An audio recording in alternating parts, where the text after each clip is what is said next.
हूँ मीनू राठी, लेकर आई आज के लिए यूपी से जुड़ी कुछ खास खबरें। तो चलिए नजर डालते हैं आज की कुछ खास खबरों पर। यूपी की 10 विधान सीटों पर आज उपचुनाव का ऐलान, संभव चुनाव आयोग करेगा प्रेस कॉन्फ्रेंस। यूपी उपचुनाव को लेकर आज चुनाव आयोग तारीखों का ऐलान कर सकता है। उत्तर प्रदेश की 10 विधानसभा सीटों पर उपचुनाव होने हैं, ये हर किसी को पता है, जिसको लेकर संभावना है कि दोपहर 3:30 बजे के बाद चुनाव आयोग प्रेस कॉन्फ्रेंस करेगा और महाराष्ट्र, झारखंड विधानसभा की चुनाव तारीखों के साथ ही उपचुनाव का कार्यक्रम भी जारी करेगा।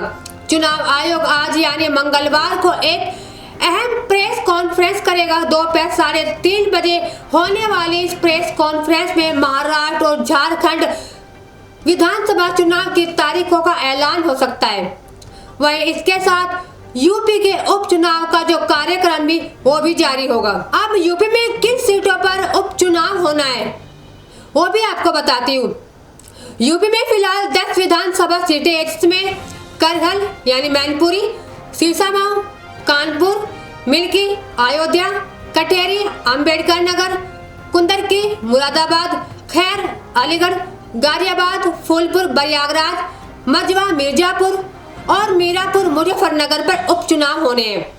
सीसामऊ सीट सपा विधायक इरफान सोलंकी को सजा होने से रिक्त हुई है, जबकि 9 विधायक लोकसभा सदस्य बन चुके हैं। अब बीजेपी कितनी सीटों पर अपने प्रत्याशी उतारेगी?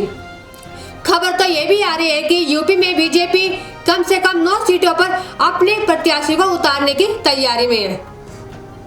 अब यूपी के 10 विधानसभा सीटों पर होने वाले इस उपचुनाव के लिए बीजेपी के केंद्रीय नेतृत्व ने 9 सीटों पर खुद चुनाव लड़ने का फैसला किया है। साथ ही इन सीटों के लिए 9 प्रत्याशियों के नाम को भी फाइनल कर दिया है।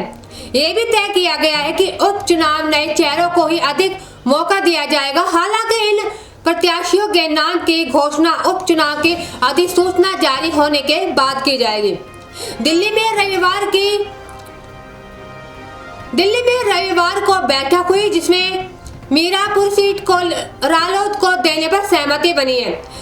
ये 2022 में भी रालोद यहाँ से जीती थी, जबकि 9 सीटों पर बीजेपी अपने सिंबल पर चुनाव लड़ाएगा। तो आज के लिए बस इतना ही। आगे भी हम आपके लिए लेकर आते रहेंगे यूपी उपचुनाव से जुड़ी कुछ और खास खबरों के साथ। तब तक बने रहिए हमारे channel connect Bharat news live TV पर। नमस्कार।